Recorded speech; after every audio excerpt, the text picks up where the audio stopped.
बंदर का हृदय। किसी नदी के तट पर एक वन था।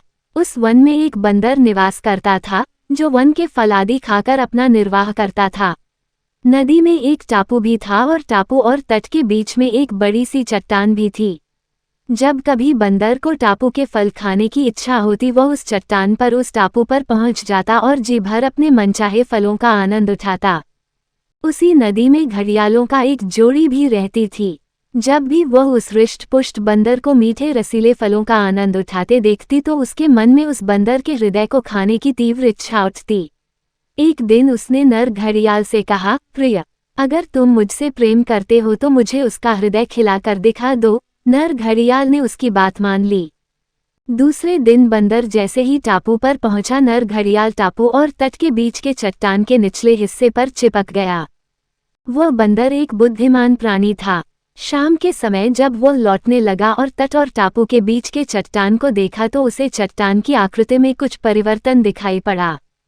उसने तत्काल समझ लिया कि जरूर कुछ गड़बड़ी है। तथ्य का पता लगाने के लिए उसने चट्टान को नमस्कार करते हुए कहा, हे चट्टान मित्र, आज तुम शांत कैसे हो? मेरा अभिवादन भी स्वीकार नहीं कर रही हो। घड़ियाल ने समझा, शायद चट्टान और बंदर हमेशा बात करते रहते हैं, इसलिए उसने स्वर बदलकर बंदर के नमस्कार का प्रत्युत्तर दे डाला। बंदर की आशंका सत्य निकली। बंदर टापू में ही रुक तो सकता था, मगर टापू में उसके निर्वाह के लिए पर्याप्त आहार उपलब्ध नहीं था। जीविका के लिए उसका वापस वन लौटना अनिवार्य था। अतः अपनी परेशानी का निदान ढूंढते हुए उसने घड़ियाल से कहा, मित्र, चट्टान तो कभी बातें नहीं करती। तुम कौन हो और क्या चाहते हो?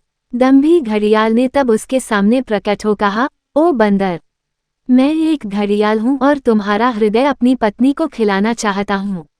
तभी बंदर को एक युक्ति सूझी।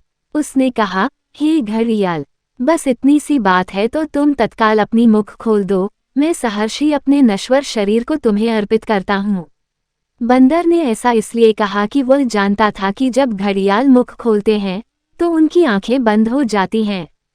फिर जैसे ही घड़ियाल ने अपना मुख खोला, बंदर ने तेजी से एक छलांग उसके सिर पर मारी और दूसरी छलांग में नदी के तट पर जा पहुंचा। इस प्रकार अपनी सूझबूझ और बुद्धिमानी से बंदर ने अपने प्राण बचा लिए।